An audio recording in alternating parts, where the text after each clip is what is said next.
Mardi 26 novembre 2019, bienvenue aux informations de la mi-journée. 6 ambassadeurs ont présenté dans la matinée de ce jour leur lettre de créance au président Patrice Talon. Le leadership diplomatique du Bénin lui a sans doute valu l'admiration de ces États qui comptent renforcer les liens de coopération sur plusieurs plans. L'ANAC a sensibilisé ce matin lors d'un atelier toutes les parties prenantes à l'aviation civile sur ces réformes qui visent le développement de leur secteur. Et puis la commission des finances de l'Assemblée nationale poursuit l'étude du projet de loi des finances 2020. Ce lundi 25 novembre 2019, plusieurs ministres et responsables d'institutions ont planché. Nous les entendrons dans ce journal. Voilà pour le sommaire.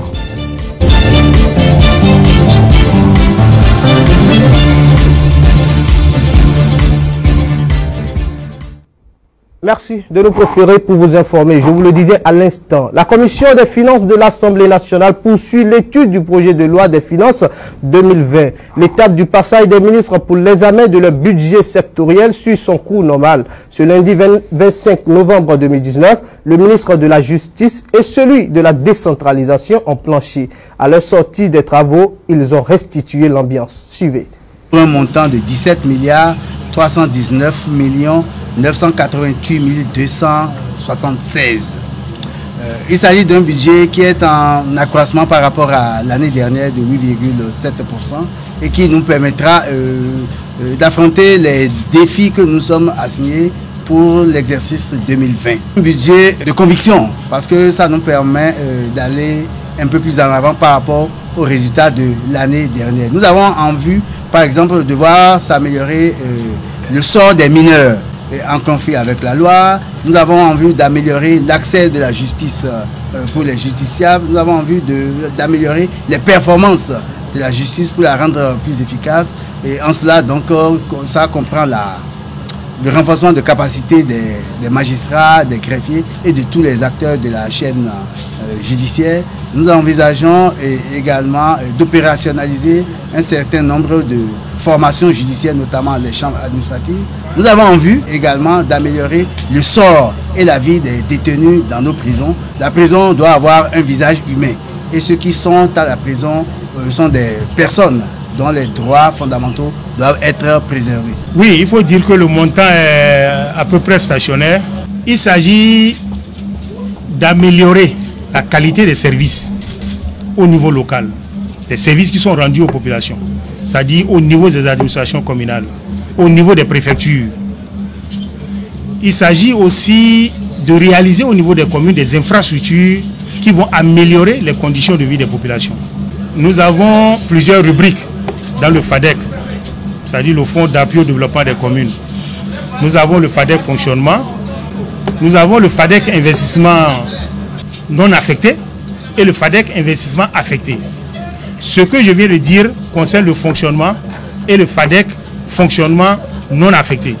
Il y a aussi d'autres ressources qui sont envoyées par l'État au niveau des communes qu'on appelle FADEC et investissement affecté, et ces ressources-là viennent par le truchement des ministères sectoriels. Par exemple, le ministère de la Santé envoie des ressources pour la réfection des centres de santé, pour la construction des centres de santé. Le ministère de l'enseignement secondaire, par exemple pour les villes à statut particulier, envoie des ressources pour la réfection des collèges. Le ministère de l'enseignement de base aussi envoie des ressources pour la réfection des écoles. Les députés étaient tout à fait d'accord avec tous les efforts qui ont été faits par l'État.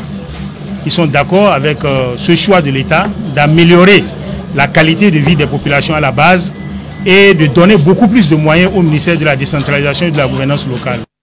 Dans la même dynamique, le ministère du Tourisme et le Conseil économique et social étaient à l'honneur. Jean-Michel Abimbola et Claude Balogun sont respectivement passés expliquer les budgets de leur structure. Un extrait de leurs propos à la sortie des échanges avec les parlementaires. Le budget du ministère du Tourisme, de la Culture et des Arts pour le projet pour 2020 est exactement de 30 milliards 105 millions de francs CFA. C'est un budget assez consistant qui devrait nous permettre de pousser un peu plus loin le projet ou l'ambition du chef de l'État et du gouvernement de mettre le tourisme au cœur des préoccupations et au cœur de l'économie béninoise, de faire du tourisme alimenté par la culture et les arts le deuxième pilier de l'économie nationale après l'agriculture.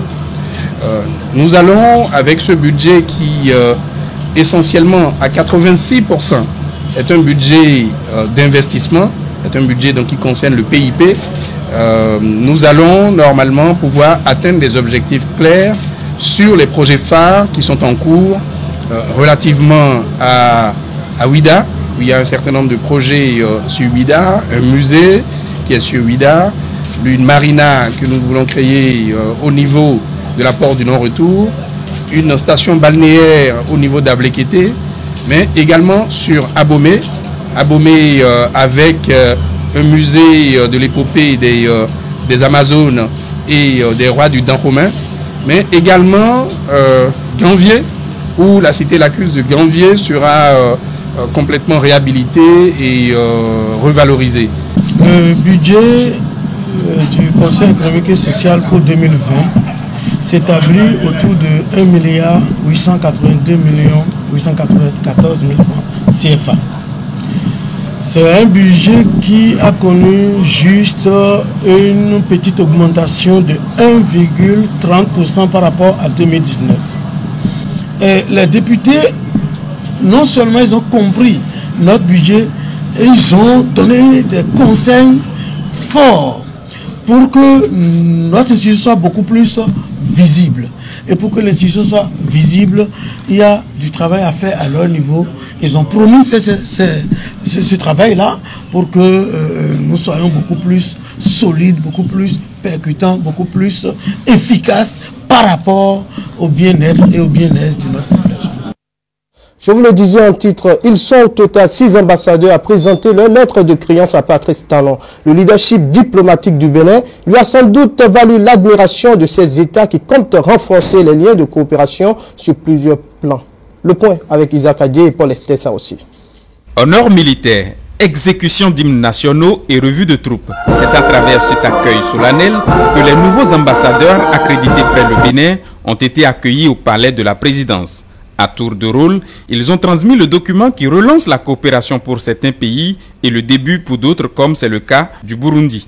J'ai été très honorée de pouvoir présenter les lettres de créance et nous avons parlé beaucoup sur la coopération qui unit nos pays, nous travaillons déjà ensemble plus de 35 ans dans le domaine de l'eau, dans le domaine de la sécurité alimentaire, de la santé, de la reproduction et des droits sexuels.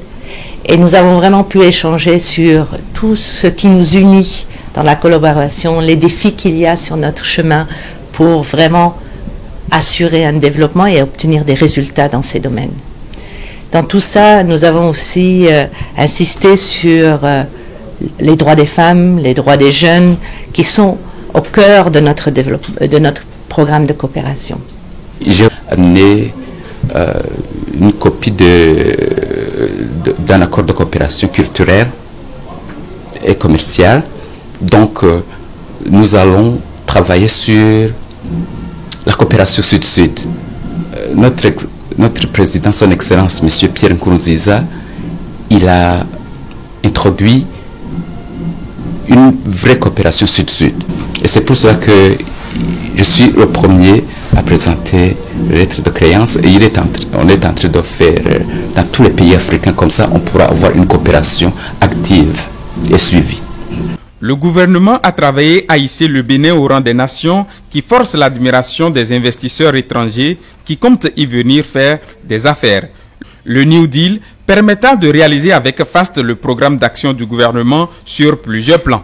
J'ai été reçu par son Excellence le Président de la République d'une façon très ouverte. L'Espagne veut accompagner le Bénin dans ce projet de modernisation et dans ces projets d'investissement. Et pour nous aussi, pour l'Espagne, je l'ai rappelé à son Excellence, nous sommes très intéressés à promouvoir notre belle langue. C'est un nouvel horizon d'opportunités qui s'ouvre ainsi pour le Bénin. Opportunités sur le plan culturel, sur le plan du développement local et de l'intégration. D'autres pays sont aussi annoncés ce jeudi 28 novembre 2019. L'Agence nationale de l'aviation civile a organisé un atelier dans la matinée de ce mardi 26 novembre 2019 dans un hôtel de Cotonou. La séance s'inscrit dans le cadre de la sensibilisation à la réglementation relative à l'aviation civile. Elle a connu la présence de plusieurs acteurs du secteur au plan national qu'international. Suivez ici un extrait du directeur général de l'ANAC. Le code de l'aviation civile, la loi 2013-08, nous donne à l'Agence nationale de l'aviation civile la mission de réglementer, de prendre des tests réglementaires pour organiser un peu le domaine de l'aviation civile. Et il est de notre devoir de mettre à disposition les derniers développements, les dernières innovations, les dernières avancées qui sont dans notre domaine. Nous avons aussi, notre mission aussi, c'est de discuter avec vous, les parties prenantes, de comment est-ce que ces tests sont appliqués et de voir dans quelle mesure mettre des réajustements ou émettre des amendements lorsque nécessaire. Nous avons une journée pour discuter de certaines thématiques que nous avons essayé de choisir pour permettre à l'auguste assemblée que vous êtes de discuter. Nous avons aussi essayé de mettre quelques exposés qui seront un tremplin pour l'assistance, pour pouvoir rentrer suffisamment dans les tests et discuter de ces tests-là. Je souhaite plein succès à nos travaux et je souhaite que les échanges soient fructueux pour que vive l'aviation civile au service d'un développement durable. Un extrait proposé par Romaric Dossa. Le compte-rendu de cet atelier est à suivre dans nos prochaines éditions.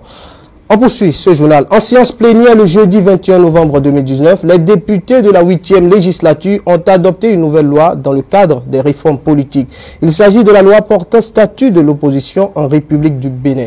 Le sociologue Jacques Aguiadao explique au micro de télé l'implication de cette nouvelle loi dans son aspect sociologue et politique. On l'écoute. En votant une loi sur l'opposition et en réorganisant l'opposition, du coup, ça peut avoir un effet sur les clichés sociaux qu'on avait. Avant, quand on parle d'opposition, on parle de la misère, on parle de celui qui vit hors la plaque. Aujourd'hui, quand la République elle-même offre des avantages, offre du soutien, ça veut dire qu'elle crée un environnement d'expression de la contradiction. Ça veut dire qu'elle encourage la contradiction. Ça veut dire que la culture de la contradiction va naître. Et lorsqu'elle naît, il faut avoir une éducation à la contradiction. Donc du coup, vous allez vous rendre compte que le statut de l'opposition va avec des moyens pour assumer cela et pour l'exercice du rôle de l'opposition. On n'est pas forcément dans une société qui a appris, n'est-ce pas, à faire de l'opposition un espace à part entière. On est dans l'opposition par dépit généralement, mais aujourd'hui, on va créer de façon plus ou moins stable la catégorie des acteurs de l'opposition. Et lorsqu'on le met ainsi, c'est tout un enjeu. Parce qu'après, il faut voir un peu qui prend la place au sein de l'opposition et la mentalité qu'on a de l'opposition va changer. On se rendra compte qu'au même titre que les mouvanciers, c'est une catégorie sociale. Donc il y a beaucoup de lignes qui vont bouger dans l'impression que les uns et les autres ont de système politique tel qu'il est organisé dans le passé et tel qu'il nous apparaît aujourd'hui au détour de ces changements, n'est-ce pas, intervenus dans le cadre juridique et le cadre réglementaire. Un dernier élément pour mettre fin à ce journal de la mi-journée. La santé de la reproduction chez les femmes passe par une bonne hygiène, mieux celle de son organe reproducteur. Une des maladies qui fragilise la santé féminine de nos jours est le cancer du col de l'utérus. Karine Adeniyi nous dévoile tout sur cette maladie dans ce reportage. Il y a cancer de l'utérus. Ça peut être une rapport sexuel de ce côté. Moi, je sais que ça, c'est pas une bonne maladie. ça tue. Considéré comme une affection tumorale d'origine infectieuse à évolution lente, le cancer du col de l'utérus survient après une exposition prolongée au papillomavirus humain qui se transmet par voie sexuelle. En effet, la longue présence de ce virus dans la muqueuse utérine a un effet toxique sur les cellules saines qui peuvent devenir des cellules cancéreuses. Selon l'Organisation mondiale de la santé, le cancer du col de l'utérus est le deuxième cancer le plus courant chez la femme dans les régions les moins développées. Et en 2018, le nombre de nouveaux cas a été estimé à 570 000 dans ces régions selon la même source. Au Bénin, les études statistiques ont révélé que 3 femmes sur 4 atteintes de cancer décèdent. L'utérus, c'est cet organe reproducteur de la femme qui est logé dans le petit bassin.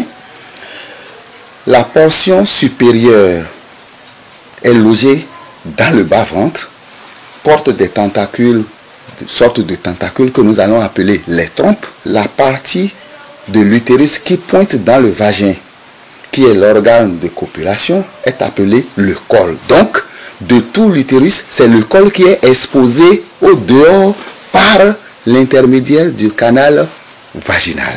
C'est un cancer qui survient au décours des rapports sexuels. Ça veut dire quoi? Une fille qui est vierge, qui n'a jamais eu de rapport, ne sera peut-être jamais exposée. Un facteur de risque imminent, c'est la précocité des rapports, la multiplication des rapports sexuels, qui d'ailleurs peut exposer aux infections sexuellement transmissibles. Donc, il